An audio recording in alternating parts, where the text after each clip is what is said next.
Ready to go.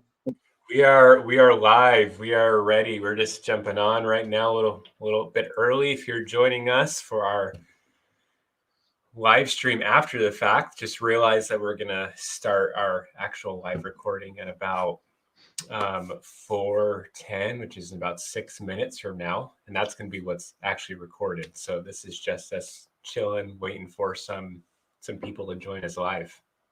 Mm-hmm. Yeah. Oh man, if there's a good wish we can cue people into like the backstage conversation. It's quality. We have to save some of that content for the actual podcast. True. I agree. I think we should do an episode where we just take, I don't know if StreamYard pre-records, but I would love to get an episode that's just like behind the scenes and us just talking about random stuff. I'm sure people will be so interested in that. Yeah, probably not. Dying. It wouldn't be good content. There's a reason you should all be thanking us if you're watching this that we cut out, what we happen to cut out. It's not very entertaining. You're not missing much.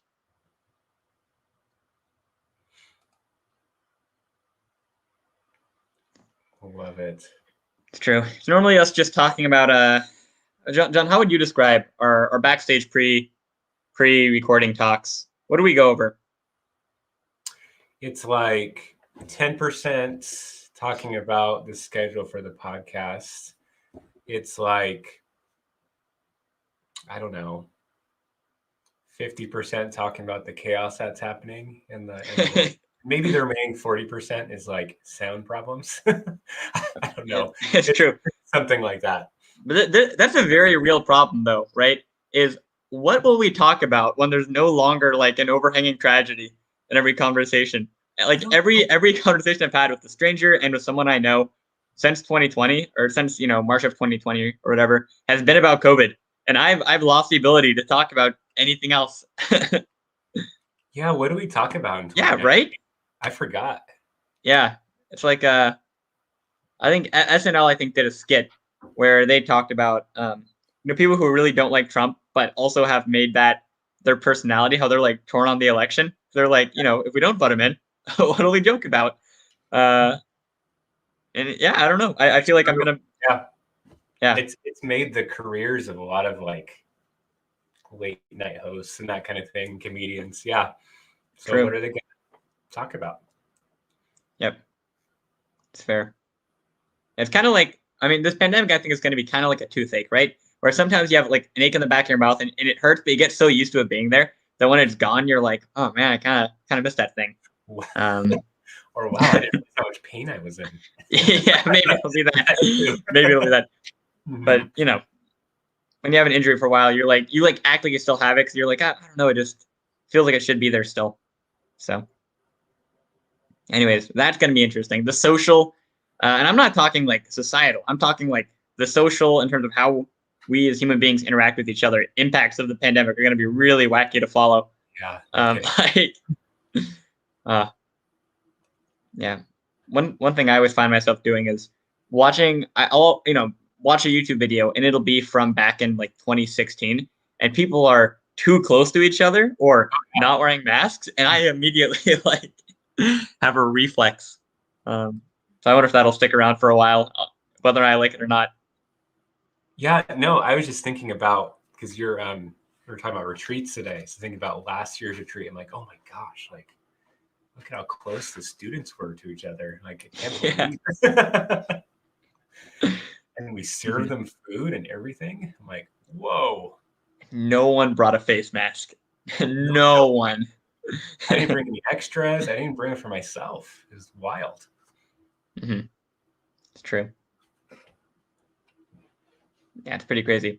If you want to hear more about last week's retreat, that's what we're going to be getting into in a little bit. Yep, talking about some of my misfortunes, talking about retreats going forward as well. I'm excited for this one. This one is, we're very much so talking about something that I'm thinking about a lot outside of the podcast. So, yeah, I'm looking forward to this one.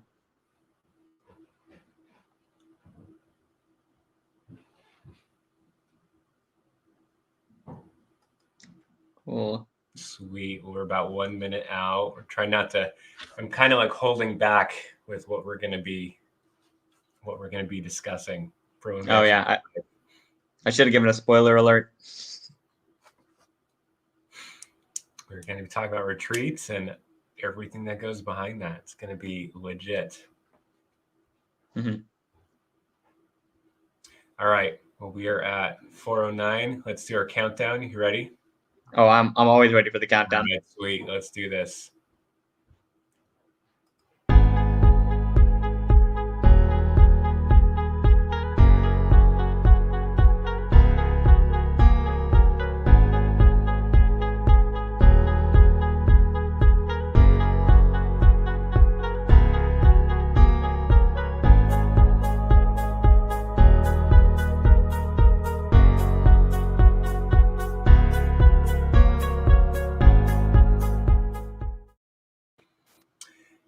Hello and welcome to the Church in Context podcast. My name is John. I'm here with the actual real host of the show, Jonah.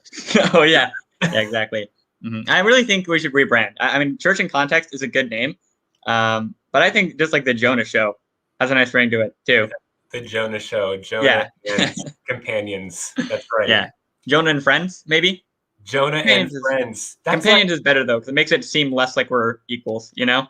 That's like Joni Eareckson Tada, right? Have you ever heard of her and her ministry to people with like disabilities and that kind of thing? Her ministry is called Joni and Friends. So whoa, I could see that, Jonah and Friends. Yeah, I like it. Yeah, or really, we should just be the other Student Connection podcast because that's fair. That's what this is all about. That's what helped get us launched into the internet is Student Connection. So always got to plug them. And while they're more focused on missions, and today we're talking about something that could apply to mission trips, but we're specifically talking about retreats later today.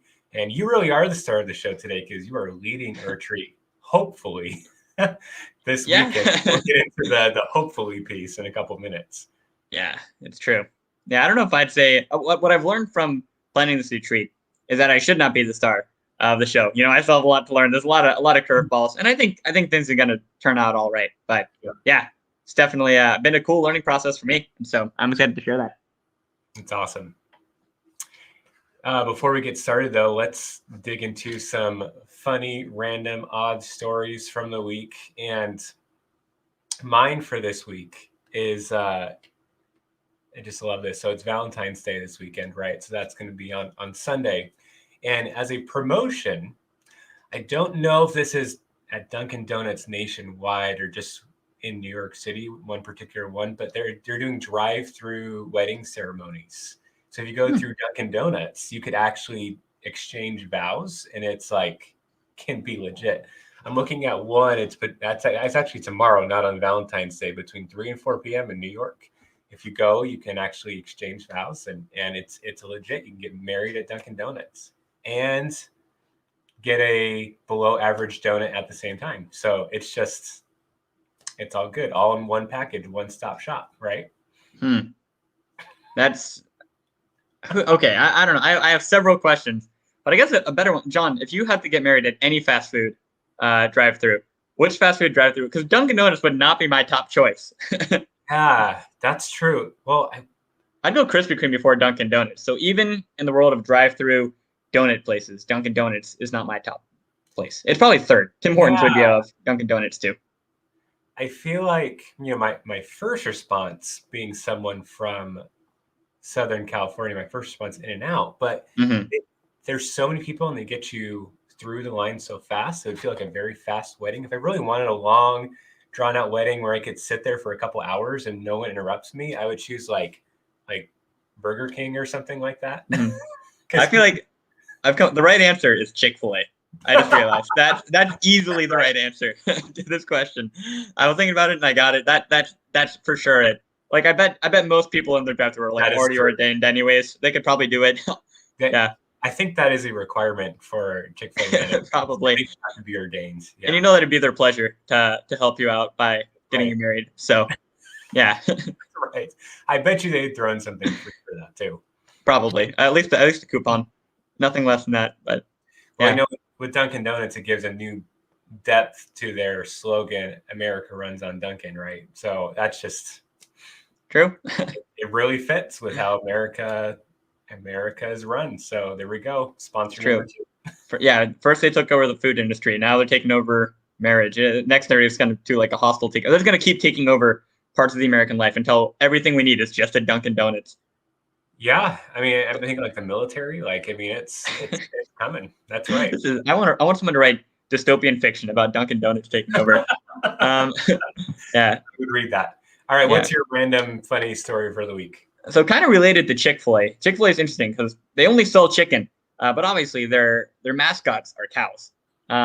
And a bunch of cows wound up on a road in Indiana. Now, I've never been to Indiana, but I imagine Indiana is always full of cows on the road. I don't know why. It just really seems to fit in my head. But apparently the police had to come in and corral them, and I think it took like hours to get this giant herd of escaped cows off the road.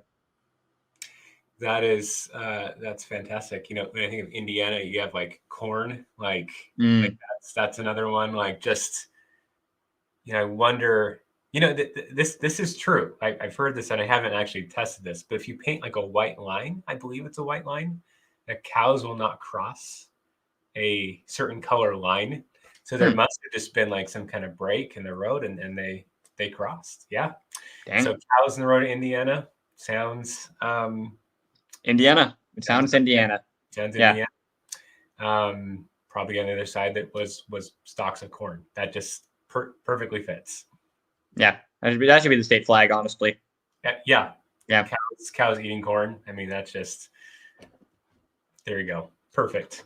I think that was like a cows and corn was like a what isn't that in Genesis, like Pharaoh's dreams were like cows and corn, weren't they? Like yeah, I guess cows and cows, wheat. Like oh gosh, I'm thinking Joseph. Yeah. You know, it was a prophecy about Indiana. It was a dual prophecy. That's fair. Well, this you know, this conversation is so interesting, but I think we should move on to our if we have to. And we're talking about retreat planning today. And Jonah is right in the middle of this. In theory, he leaves on retreat. Is it tomorrow? It would be Saturday. So in 2 days. Saturday. Okay, Saturday for his retreat. Yeah. So how's that going? Just once. I want the explanation of what I'm doing to be Jonah is having a retreat on Saturday. For those who don't know, I'm on a bad streak of having like cataclysmic events happen during or right before youth retreats I lead. Yes. So first time I led a retreat was March of last year. COVID hit during our retreat. I tried to lead a kickoff event over the at the start of fall, and our state caught on fire. And now we have a snow warning for this week. So I'm a little bit worried about that. Other than that, I feel like I've kind of done, like, I'm pretty set in terms of what needs to be done for the retreat. It's just a matter of getting there. We're going to talk about it a bit more later, but there's always kind of like butterflies the week of a retreat from someone who's leading a standpoint, because something could always go wrong. So I'm doing all right. I just wish that I was more set in stone that we could have a retreat and that we won't have freezing rain the day of or the day before. Oh my gosh. You missed one of your cataclysmic retreat things too. So for context, for those who haven't seen like the first episode, so I used to be the youth pastor where Jonah is now serving, and we transitioned and trained Jonah for a few years. So part of this like last year handoff was him taking on retreats. So the first one that he had all on his own was the day after the governor announced everything being shut down for the for coronavirus for the very first time. And we were like going on the retreat. We had to have some conversations, had to cancel some stuff, had to like change how we did food. And like that was the last time we saw students in person for a long time, was after that retreat. Because I think the rules weren't like officially in place until like Monday. Yeah. So that way people can like get ready and students can pack up their lockers and stuff. So we were actually okay to go on it, but it was like literally the last time. And the second time, you forgot to mention this, Jonah, was that over the summer, we actually did a couple of outside retreats where students didn't stay over. We're in the thick of the pandemic at that point. And the high school retreat, which I led, went over smoothly. At least that's what we thought, And so it was discovered, that Jonah's retreat the day after had to be moved online because a student, or at least a family, had tested positive for COVID. So there was potential exposure. So this whole retreat had to be moved online, which ended up fine. But just like each time, everything, no one got infected. Nothing spread, right? But at the same time, there's that caution. Then you said the fires when you're first starting youth group in the fall, kind of like taking that on by yourself. Now this weekend we have, for the first time in this winter season, you have like winter storms and freezing rain. You're going up a mountain. Yep. And school's canceled today, which typically you would cancel everything if school's canceled. So you're bad luck. So keep in mind when John is planning a retreat, just stay at home, buy extra food. You don't know how the world's going to be affected. Fire, ice, sickness, pestilence. It's all going to happen. Probably the black horse of death from Revelation will be, I think March is your next retreat. Yeah, March 12th and 13th. Put it on your calendar. Right. Revelation chapter. Like I feel like they keep on lining up with like the bowls of God's wrath or something like that. Like there's got to be some trend here. Totally. Yeah. Yeah. So speaking of retreats, though, John and I we were talking about how we wanted to break down, this topic of planning a retreat. We thought we'd go kind of chronologically, because really, what you do at each stage of retreat prep is really different. And I think it starts before you think. So, like John said, a lot of my retreats involve cataclysmic events. Yes. Yeah. But besides cataclysmic events, first off, what are some stereotypes as we think about retreats? What are some stereotypes? We want to do this kind of like just without any prep. Stereotypes as you think of retreats, youth retreats. What comes to your mind first? What are this is always fun. What are some things that you maybe saw for me going to my retreats, or maybe growing up? Like what are some stereotypes for youth retreats? In my opinion, the biggest stereotype I've seen, and I've seen this, and I think it's the biggest stereotype because I've been to so many churches doing retreats in different countries. Even I've been to different places, and one thing ties all youth retreats together, and that's a certain color, and that color is purple. If you've gone on youth retreat, you know that girls are pink or red and guys are blue, and there's no purple at retreats. If they're combined, that's a classic. Yeah. That's an absolute classic. And it spans country borders. Like it's beautiful. It's unifying. Yeah. We're the body of Christ, united by the fact that we don't allow purple on our retreats. My favorite is this is a stereotype, but this is like extremely true, is that you might be announcing their retreat for months, let's say, but you will always have a student try to sign up after the deadline, like despite months and months knowing it, and they won't have any information and they'll try to sign up. That's another classic youth retreat. Mm-hmm. Another one, like a stereotype, is like someone has to like vomit on a retreat to like for it to be really a complete experience. I don't know if you've experienced that yet, Jonah, but that is that's in your future. Probably. Hopefully not my very recent future.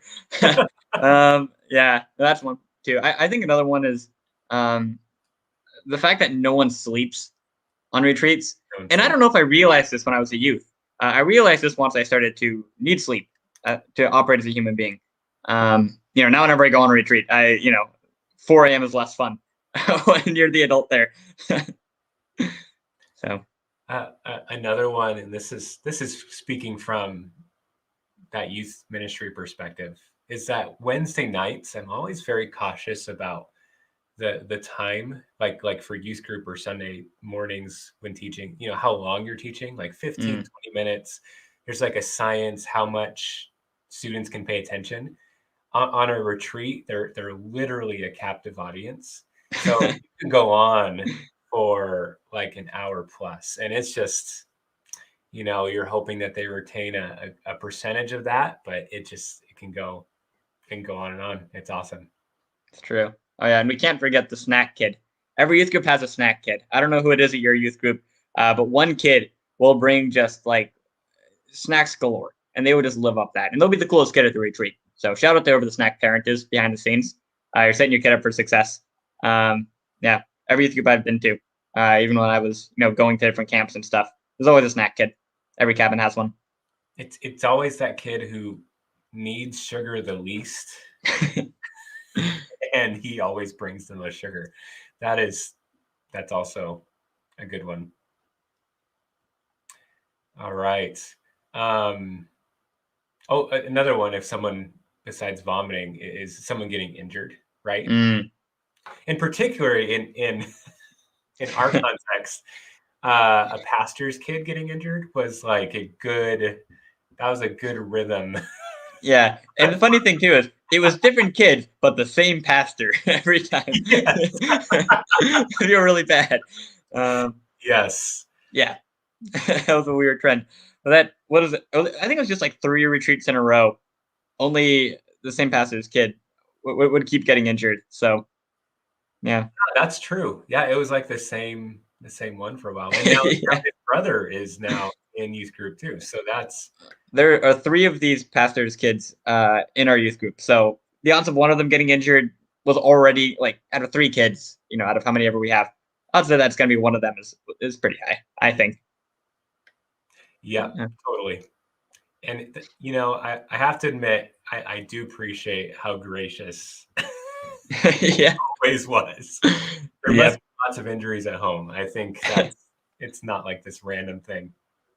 Well, so talking all about stereotypes, and a lot of times I think a stereotype from students might be that kind of like how youth pastors only work a couple hours on Wednesday nights, and that's all they do for work, right? There might be the stereotype that, okay, we show up and wow, they actually had to work hard for one weekend and that's it. But there's actually a lot more that goes into retreat planning than is typically thought of, or that kind of meets the eye. So we kind of want to walk through that just quickly. Like what is the scope of what a retreat looks like, starting from the very beginning. So Jonah, we've kind of talked about this before, but like, where would you start when it comes to a retreat? Let's say first off, you're going to have a retreat. So you have to, the very first thing is you got to think of why am I having a retreat? How does this fit my ministry?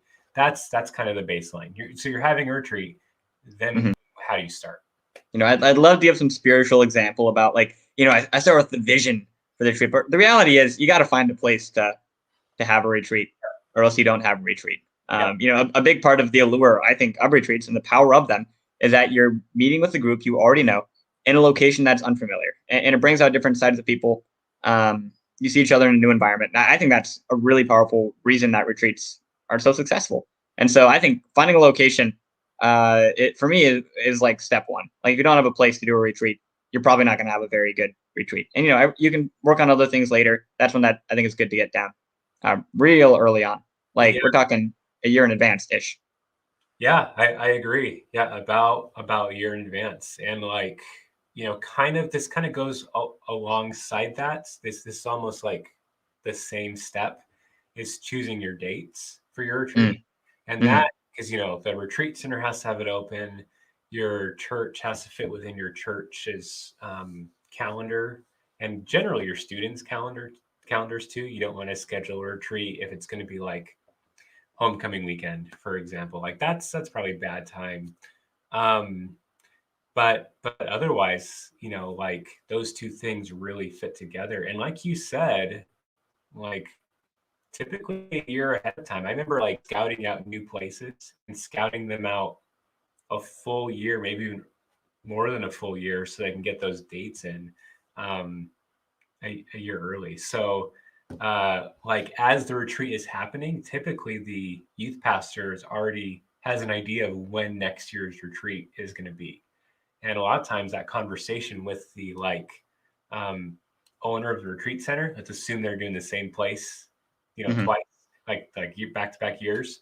They'll have that conversation about next year. Like, hey, write me in. I'll send my deposit in soon, So it starts early. That's the big thing. And I know it's a little, that's kind of a normal year, right, Jonah? That's not necessarily COVID. That's fair. 2021 years.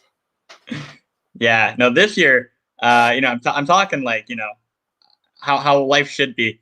But in our context for our retreat, I found out kind of that we could do it and where we could do it just like a couple weeks before we started. So, maybe a month-ish, maybe a little bit more than a month before the retreat.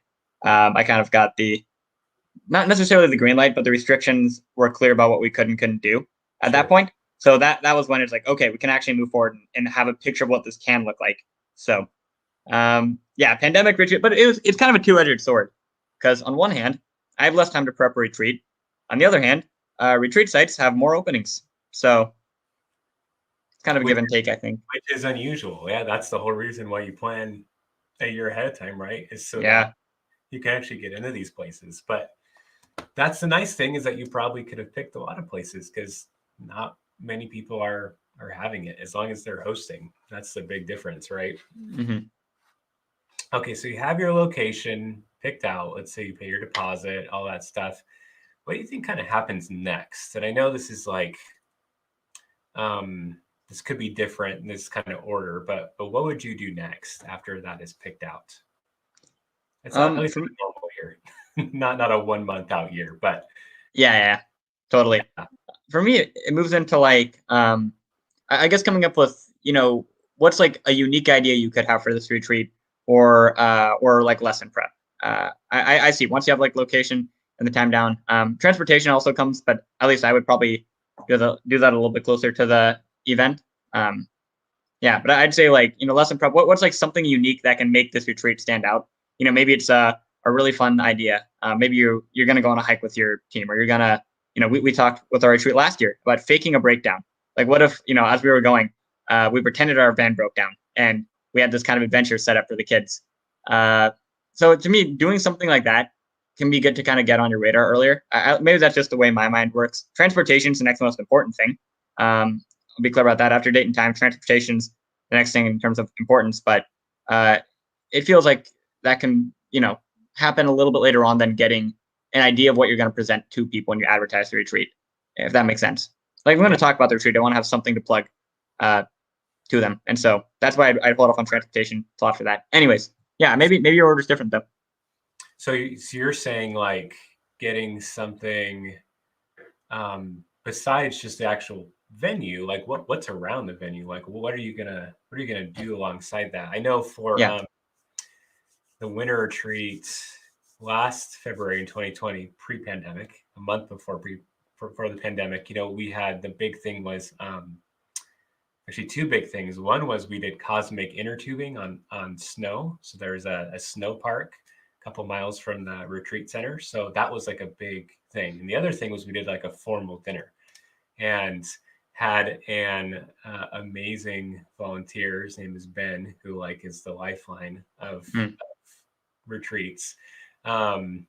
He made this like formal dinner. So those were some key things. I think I think that's good to have that early. I think that might be my next step. I was going to say probably the most ideal next step after actual getting the retreat is getting your volunteers committed and kind of lined up. Mm-hmm. There's a lot of volunteers you can depend on that they're going to make it happen. They're going to do it. But just kind of confirming, making sure, if you're a male youth pastor, making sure you have some female leaders going with you, like that's important, or vice versa. If you're a female youth pastor, youth leader, making sure you have some male volunteers, and making sure there's some balance going into that, right? So you have enough adults, that way, because Joan, if it was just you and you had like 40 kids sign up, like there would be some That wouldn't go well. Yeah, I agree. And the only reason I said kind of coming up with an idea like that is because that's generally, I feel like when you go into a meeting with a volunteer, they might ask questions about like, hey, what do you have planned for it?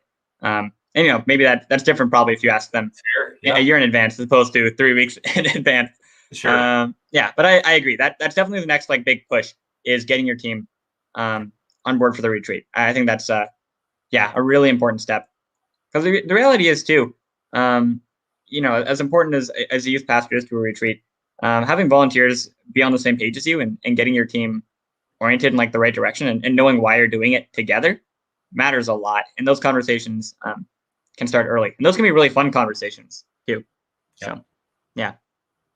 Yeah. So you have your volunteers coming on, and then you have kind of what you're going to do, generally speaking. And obviously you have a general cost for meals. I would say the next thing is you're going to be preparing your budget.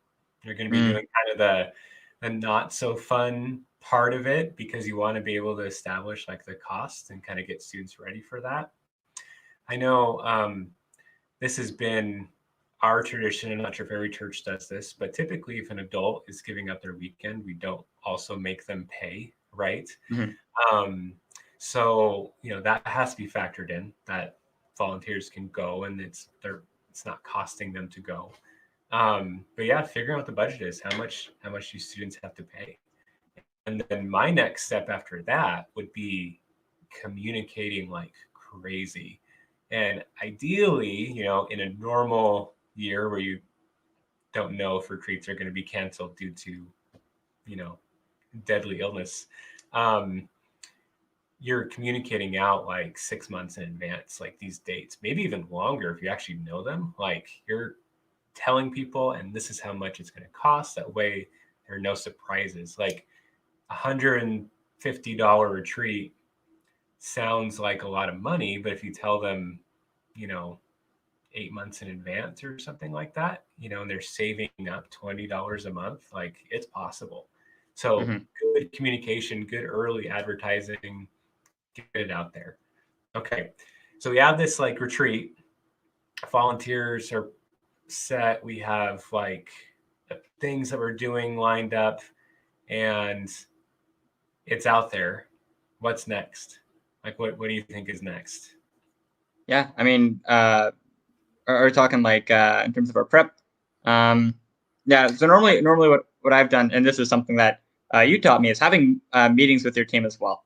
So these are different than the earlier conversations.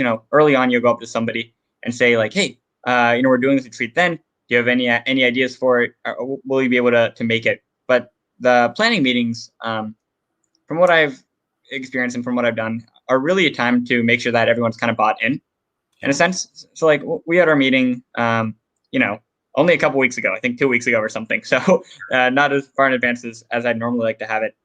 But in that meeting, I knew kind of what we were going to do for the retreat. I had a skeleton outline. Like I knew what every day was going to be about.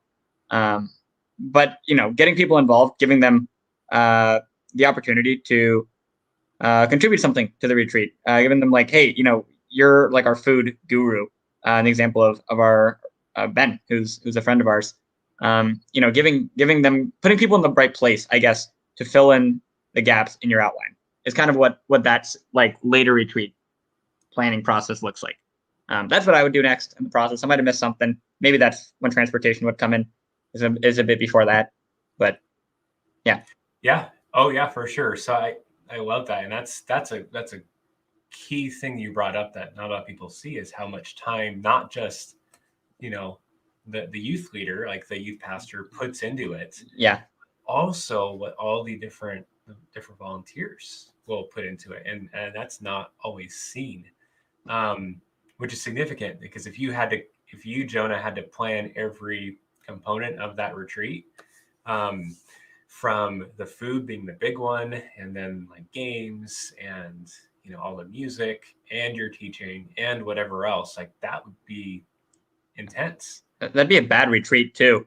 So there's also a sense where people, at least in my team, I have a lot of people with really different gifts. Someone is leading worship, someone is leading our night games, someone is leading food prep, and my team in general does a great job of giving me input that I need, because I'm, as a 24-year-old guy, who in a real sense, for a lot of things this year, it's my first rodeo, right? They have insight that I don't have. So having those people be willing to bring that in and be willing to use their gifts is really cool. And they can drive rented vehicles. That's important too. Why is it? Anyways, there's a micro rant there about why it's 25. It's bugged me for the past couple of years. So anyways, if you're leading your retreat and you're younger than 25, realize that you can't drive the vans that you rent. Yeah. Which is classic. Yeah, it's at least in Oregon. It might be different state to state. I'm not sure. But in Oregon, it's 25. I think on the West Coast, I think it's 25. Yeah. So. Yeah. The other one, kind of alongside those volunteer planning would be, what I have learned is getting students to sign up early is really significant. There are a good amount of students who don't want to be the first one to sign up or don't want to sign up if their friends are going. So you can get some buy-in early, whether that is giving, like I would always do like an early bird discount, get students to sign up early. If you can get your leaders' kids to sign up, if you have student leaders, if you can get them to sign up, get that list, have it 50% full before you start even really pushing, like, hey, the retreat's coming up in a couple months. Like, we don't have as many spots left. Like, getting students signed up, get them excited about it, get that advertising just constant, like every week. I would always be, it would seriously, like, you were there, it'd always be winter retreat for like 6 months. And then the week after winter retreat, summer retreat, summer camp, like, just constant, right? And just trying to get that momentum, get that sign up, especially if you have an early cutoff date. That's not the day of the retreat. A lot of students might wonder, well, why do we have that cutoff date? Any thoughts, Jonah? Like, why do we not want students to sign up the day of the retreat?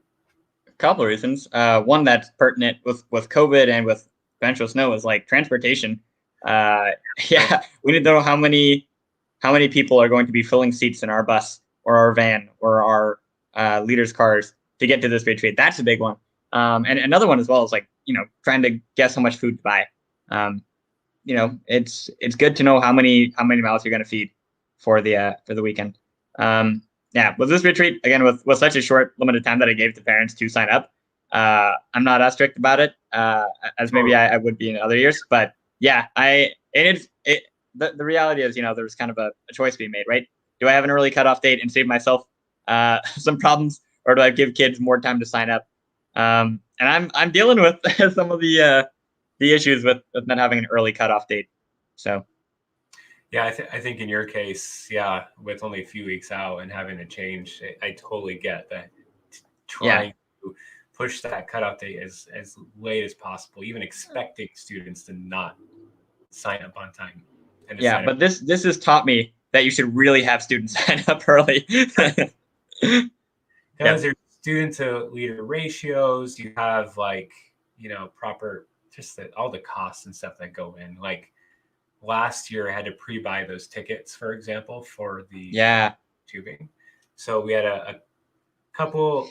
I think I had like 2 extra because a couple of students actually changed, like reversed, like they couldn't end up going. So just those are so hard to gauge. And if you sign up late, maybe you won't get a ticket to something. There might not be food for everyone. Typically that can be adjusted, but you can put a lot of stress on your cook, and it might not be the students who signs up late. Leaders would never have a student not eat enough, but it might be one of the leaders that sacrifices their food, right? And you don't really want that either. And same thing with the transportation and that kind of thing. So students, if you're listening, sign up early. Just help your youth pastors not get gray hair before they're 30. Is it happening, Jonah? I think I'm good. Those listening, I'm looking at my hair in our camera. I don't think there's any yet, but we'll see after this weekend. And I think just kind of in closing, I would say part of signing up early and part of that too is the spiritual preparation.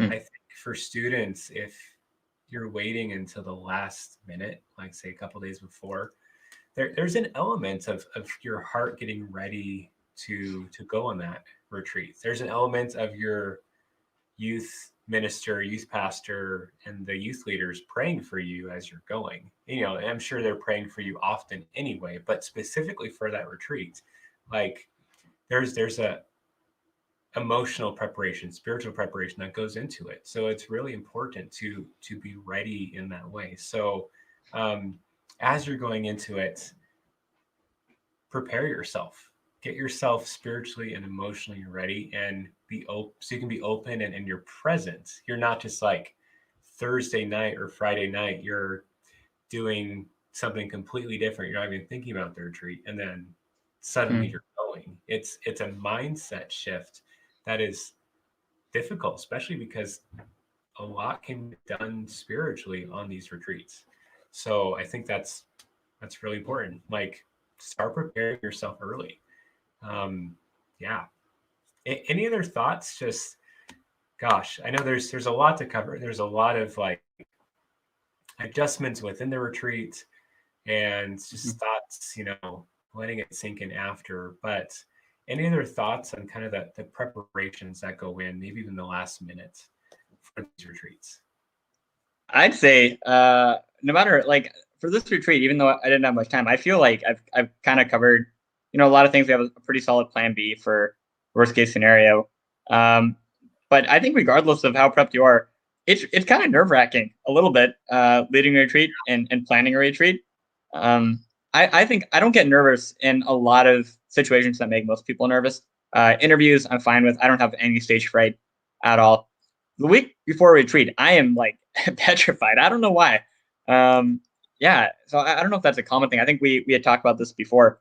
But it can be kind of nerve wracking the week of, which is, I don't know, something that might be hard to, and it's exciting. It's kind of like, you know, if you're nervous to publicly speak, sometimes it's easier once you're actually out there and doing it. And in my experience, when I've gone on retreats, after prepping them, I'm always so nervous until I'm there, and then I'm fine. But yeah, I don't know. That's kind of a weird experience. At the last minute things you have to get done, things like, you know, purchasing supplies stuff, can be really nerve wracking. And I don't know why. Yeah, it's like, you know, there's that feeling of anxiety. I know I feel this way going on trips away from home, especially if I'm flying. Like, am I going to forget something important? Yeah, that's it. You're responsible for a couple dozen teenagers, right? So it's not just you, like you're forgetting your toothbrush, you're forgetting whatever, you know, something. But you're getting this ready, this whole experience ready for everybody else. So that I could see why that'd be nerve wracking once you're there. It's it's incredibly different. It's always helpful. This is a fun tip. If you have a leader who's actually coming late, that's actually always been the biggest blessing, because you call that leader up saying, hey, I forgot to bring, I think last year was the mic stands or like music stands. I forgot to bring any music stands for the whole band. We have no music stands. We have music, but we're going to be sitting on the floor if we don't have this. So William actually was coming late from work, and he picked up music stands for everyone. So perfect. Just that kind of thing. And I can see why there'd be nerves, especially if you're teaching.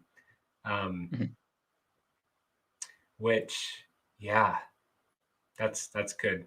I was going to say teaching on a retreat is so good because you have students teaching so close together typically, right? You're teaching a couple lessons in a couple of days, and you're able to really hit a topic really well and just build relationships in a big way. I think, you know, as much as like 6 months to a year of ministry, of normal weekly ministry, can happen on these retreats. I think they're that significant. So students, if you are listening and you haven't gone on one, or you have a chance to this year and it's safe for you to do that, do it. Don't miss out. It's good stuff. Yeah, I agree. It can be, the teaching can be as powerful 6 to 8 months or whatever. I also think that the relationship building happens way faster on a retreat. a weekend of being around people constantly will make you so much closer to them. Then you can get on, for our group, an hour and a half a week together. I mean, in terms of hours, right? If you're there for, we're not able to be overnight with our restrictions, but if you're there for a 24-hour day, that's a lot of hour and a half segments of a retreat. It is.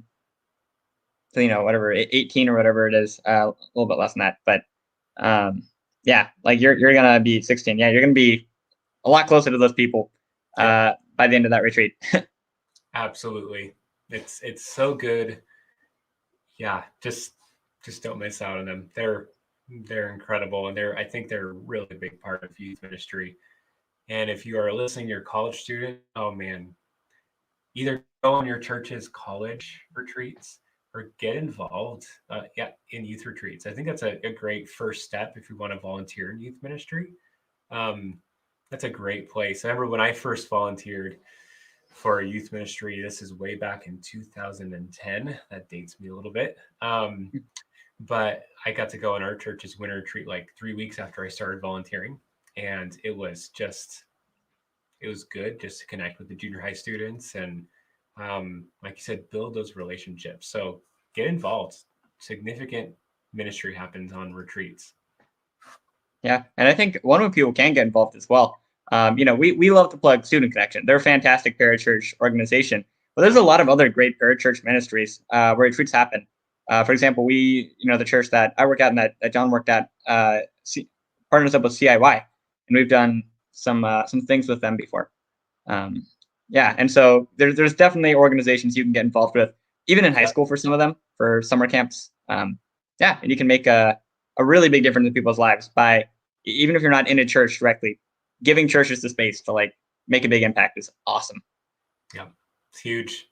Really important ministry. And Jonah, I hope that yours can happen this weekend. Me too. Look forward to hearing how it goes, and hopefully nothing more catastrophic happen. No freezing rain. Like me living a retreat is just like, what could happen? Yeah. It's like that movie cliche. It's the equivalent of retreats and events I lead. Things catch on fire, pandemic hit the States. Things freeze over. So okay. This is a fun side note for our viewers here. So my very first retreat at the church you're serving at, actually, Jonah, we went to the Oregon coast over January 2nd and 3rd, I think it was, and we got a total of 3 students, 3 high school boys. And keep in mind, on the retreat, we actually lost one of the high school boys. He wandered off and did something. We actually lost him for a little bit, which is really funny. And then on the way back, we had the freezing rain, and we had to have that conversation of, do we go home and that kind of thing. And it was wild. Yeah, it was interesting getting students home that day. Yikes. Yeah, it was good. Cool. Any last thoughts on retreats? Since you're in it, you're in the thick of it, you're the most experienced. I would disagree with the most experienced retreat leader. I don't know. I would say that they are, super rewarding, super fun. If you haven't been on one, 10 out of 10 would recommend going. They can transform lives. So it's a long process to get there, or a short, condensed, stressful process to get there. But when you're there, they're absolutely worth it. So. I agree. Good stuff. Well, let's quickly transition to what's big, what's on your mind this week. Maybe just personally. I mean, you got your retreat, but globally, what's going on? Yeah, one that's in my world and kind of John's world as well. We both go to Multnomah, in Portland, and we had a professor pass away in Multnomah recently. I didn't know him super well, but I had a class with him last year. He taught the second half of the year, right? He only taught 2 weeks before COVID hit. Everything was online, and I'm in an online class with him now. So that's been a bit hard. Again, I'm not particularly close with him, but having someone pass away from COVID is yeah, it's on my mind for sure. Yeah, it's definitely really challenging. It's a challenging time, and it's hard. It's hard navigating these restrictions that are happening, but when you know someone who's personally been affected or somebody who's passed away because of COVID, yeah, it makes it all the more understandable. So continue to pray for, advocate for people to be well, and ultimately vaccine distribution, all that kind of stuff. Hopefully that's, coming around the corner. That's kind of be more safely out of this. I think for me, and I don't, both for time's sake and just don't want to dig into it too much. Just the heavy thing on this is this week is the impeachment trial that's continuing, and just new evidence and footage. It's viewer discretion advised. I'll put it that way. If you're on C-SPAN, which is weird, but just dark times in our country. So be continuing to pray for country's leadership on many facets of what they are dealing with, not just nationally, but locally, and be praying for your church leaders as they're navigating all of that too, because it's very conflicted right now. And yeah, I think we'll go ahead and wrap up the podcast for today. We do have some viewers live, which you're welcome to stay after and submit some questions if you have them. But Jonah, thank you not just for joining me, but thank you for allowing me onto your podcast. Yeah, anytime. You can come back next week. Awesome. I think this went well enough, but you're on a short leash, but we're fine for next week at least. Okay. Perfect. Can't promise after that. Yeah. Sweet. Yep. All right. Well, we'll be on next week, 4 p.m. And special guest in 2 weeks. We'll have a surprise guest. Still kind of confirming that for next week. We'll see. But yeah, thanks for tuning in. Episode 15. And we'll see you next week at 4.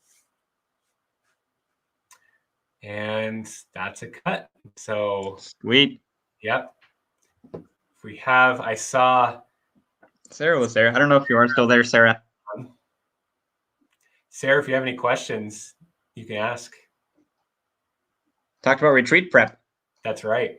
Well, Sarah's actually also a veteran of retreat prep. She was in, I had some of the SLT members sit in on our meeting for the retreat prep. So Sarah knows the ins and outs of, she honestly could have been on the podcast today. She knows everything. Wash hands. That's right. Oh, I got you. Mine only has wash hands. And I'm like, that's good advice right now. That's no, I think they're supposed to be clapping. It says wash hands, so which is fitting. That's solid advice. Yeah.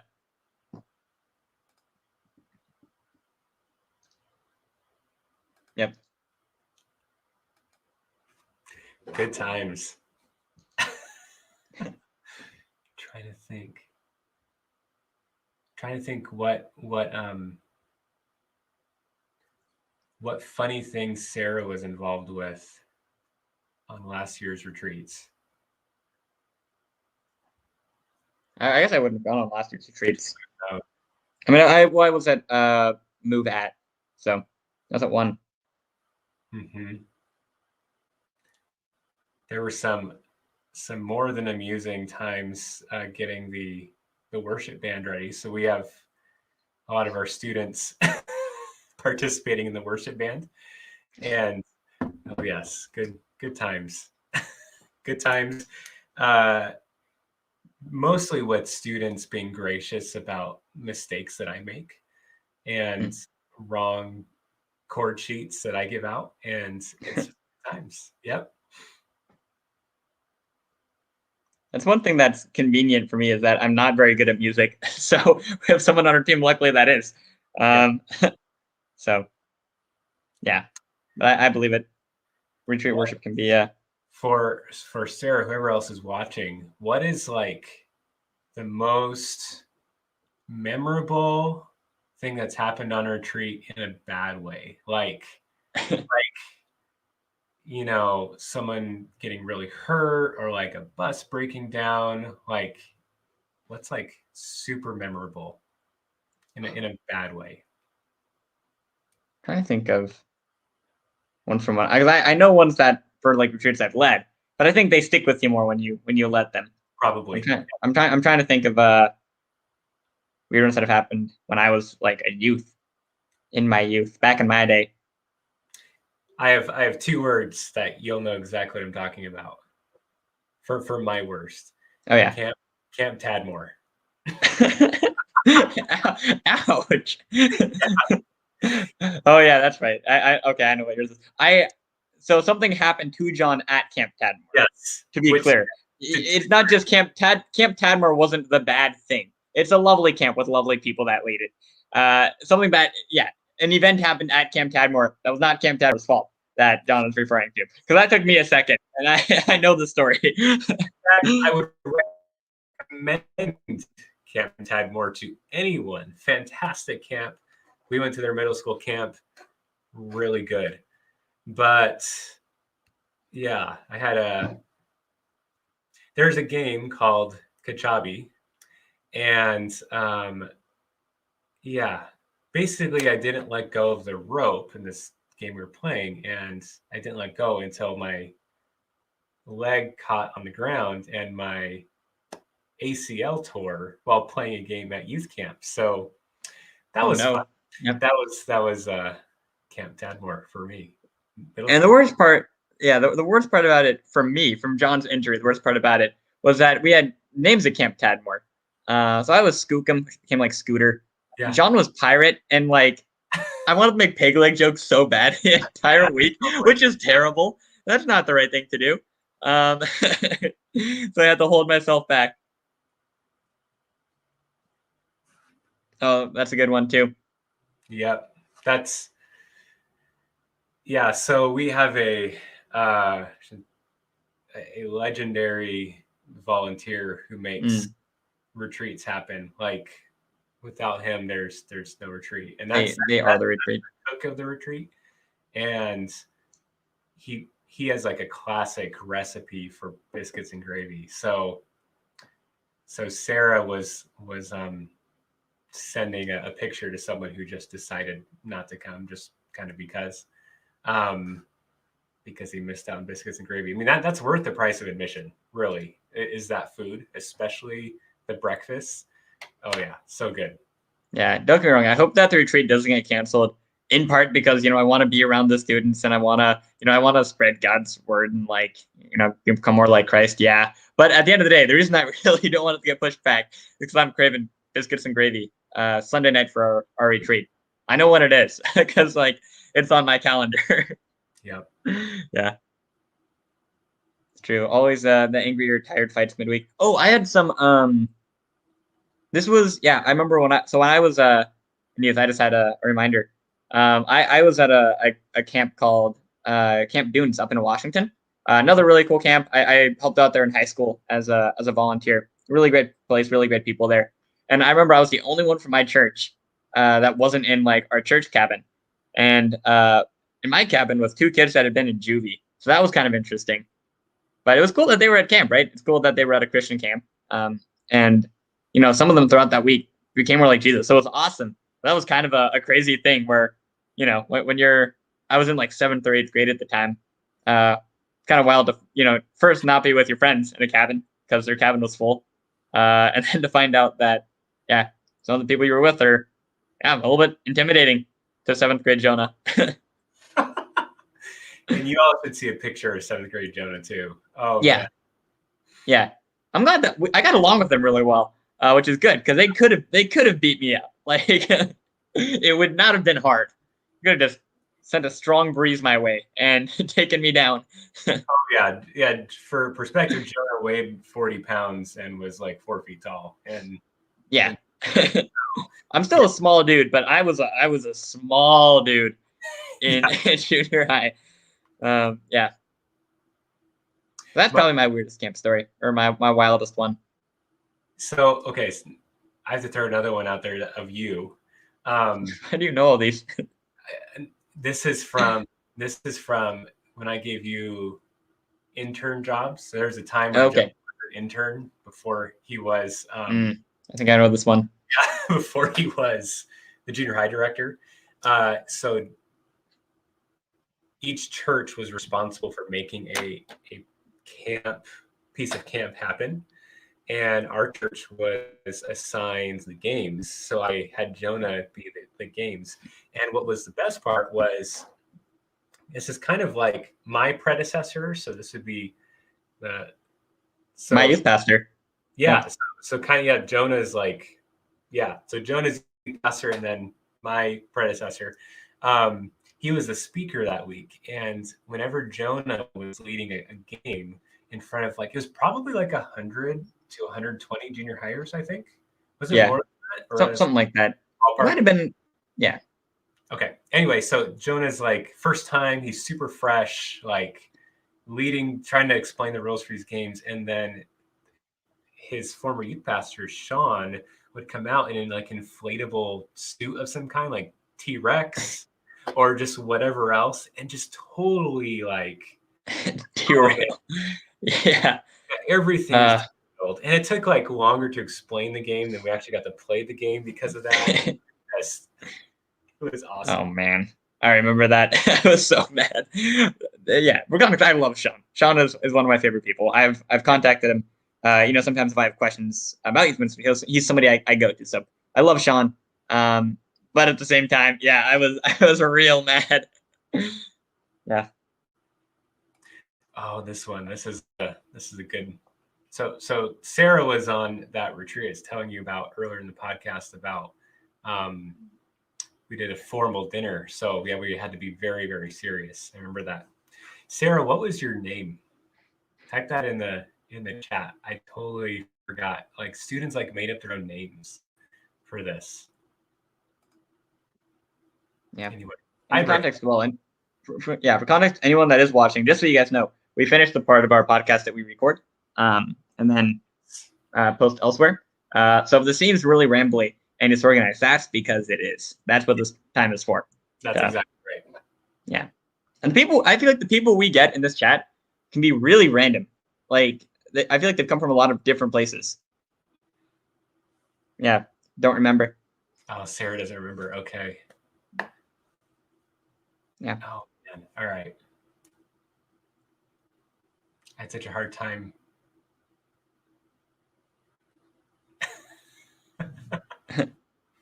I don't remember. I feel like it's some kind of accent there. We'll put the T in there. I don't know what accent it is, though. Yeah. No worries. Oh, my goodness. There's just so many. Oh, Jonah, was it that same retreat? So there was a kid who's as a junior higher, of course, who's special gifting. His talent was that he could vomit on command. I don't know if you remember that. Yep.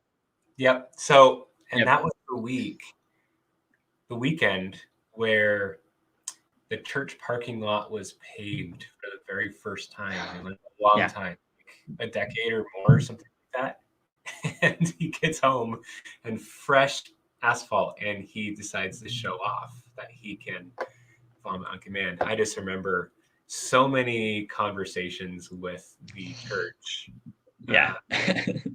facilities manager, and that was one of them. Mm-hmm. Yep. Yeah, I believe it. Good times. Yeah, that was pretty wild. Was that a retreat though, or was that a day outing thing?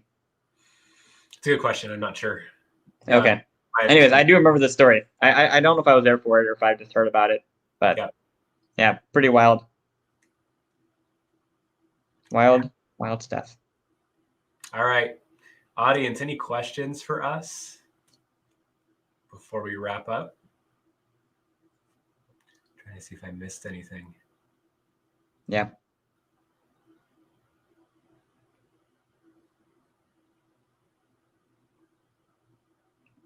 Oh yeah. I feel like was that last year? I feel like I remember that. game called Sardines. Yeah, that's I think that was all-nighter, but yeah. Was it the last all-nighter? That was the last all-nighter. I think so. Yeah. Yeah. But we should, that's a whole other podcast. Lock-ins or not. Should we do them or should we not do them? That's a big controversy in the youth ministry world. I know that. It's true. I'm team lock-in.